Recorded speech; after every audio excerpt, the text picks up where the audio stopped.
సావిత్రి గారితో మీ అనుబంధం ఎలా ఉండేదండి? ఆవిడ చాలా ఫ్రెండ్లీగా ఉండేవాళ్ళు, ఒక సిస్టర్స్ లాగా ఉండేవాళ్ళం.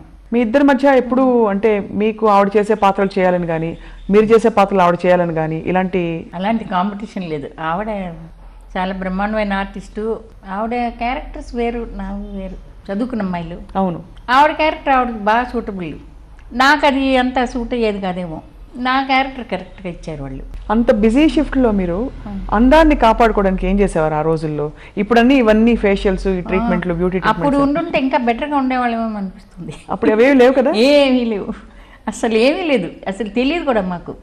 బ్యూటీ పార్లర్కి వెళ్ళలేదు, ఏమీ చేసేవాళ్ళం కదా. ఇంత రంగురంగుల ప్రపంచం ఇండస్ట్రీ, ఇంత అందరూ వెళ్ళాలి, మనం తెర మీద కనిపించాలి అనుకునే ప్రపంచం. చాలా మందికి అదొక తీరని కళ. కానీ ఇండస్ట్రీ అని వచ్చేసరికి ఒక పొర వెనకాల ఒక విధమైన ఒక డిస్కంఫర్ట్ ఇప్పుడు కూడా ఉందంట కృష్ణకుమార్ గారు. ఎందువల్ల అప్పటి నుంచి ఇప్పటి వరకు ఒక పొర ఉంది అంటే, మామూలుగా ఇప్పుడు కూడా తెలుగింటి అమ్మాయిల్ని తొందరగా పంపించరు, కొంచెం జంకుతారు, భయపడతారు. ఎందువల్ల పోయినట్టుంది ఆ ఫీలింగ్. ఈ పాపులారిటీ అది ఇది అండ్ ఫైనాన్షియల్ ఇది సెక్యూరిటీ వచ్చేస్తుంది కదా త్వరగా. అవును. సో ఇప్పుడు లేదు. ఆ రోజుల్లో మేము ఆ చేంజ్ ఓవర్ పీరియడ్లోనే మేము వచ్చాం. యాక్చువల్లీ అంతకుముందు కొంచెం భయపడేవాళ్ళు. అదే చెప్పాను కదా, మా రిలేషన్స్ అందరూ అలాంటి ఇండస్ట్రీలో ఎలా చేర్పించారు అనేది. పాత కాలంలో ఏదో మాట్లాడేవాళ్ళు అంత అగేన్స్ట్ ఇండస్ట్రీ అంటే ఇలాగ బ్యాడ్, అది చెడిపోతారు, ఇంకేముంది అనేసి. కానీ తర్వాత మేము చేరాక చూసింది ఏంటంటే, మనకి ఇష్టమైతే చెడిపోతాం, అది వేరే విషయం. అంతే కదా. ఒక మహానటిమణి సావిత్రి గారు, ఆవిడ జీవితం పూర్తిగా మారిపోవడం చూసి మీకేమనిపించింది? అంటే లాస్ట్లో బాగా బాధ కలిగింది అందరికి. చాలా కోపం వచ్చింది యాక్చువల్లీ. ఎందుకంటే లాస్ట్లో నేను వెళ్ళి కూడా చూడలేదు. ఎందుకంటే అంత గ్రేట్ ఆర్టిస్టు అలాగా ఎందుకు అవ్వాలి? ఆ టాలెంట్, ఆ ఇంటెలిజెన్స్ ఏమైందనేది. ఎందువల్ల అలా అయిందంటారు జీవితం? అది మరి పర్సనల్ లైఫ్లో ఉన్న ఇబ్బందులు అందరికీ ఉంటాయి. ప్రతి వాళ్ళకి అప్స్ అండ్ డౌన్స్ ఉంటాయి పర్సనల్ లైఫ్లో. అలాగని చెప్పేసి మనం అలాగ దిగజారిపోలేం కదా. మనం సేఫ్ గార్డ్ చేసుకోవాలి కదా.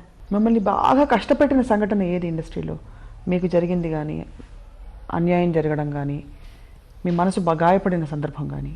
ఇది పేర్లు చెప్పలేను కానీ, కొంతమంది అబద్ధాలు ఆడేసి మన్ని తప్పించడం కోసం కొన్ని పిక్చర్స్లోంచి అది చేశారు.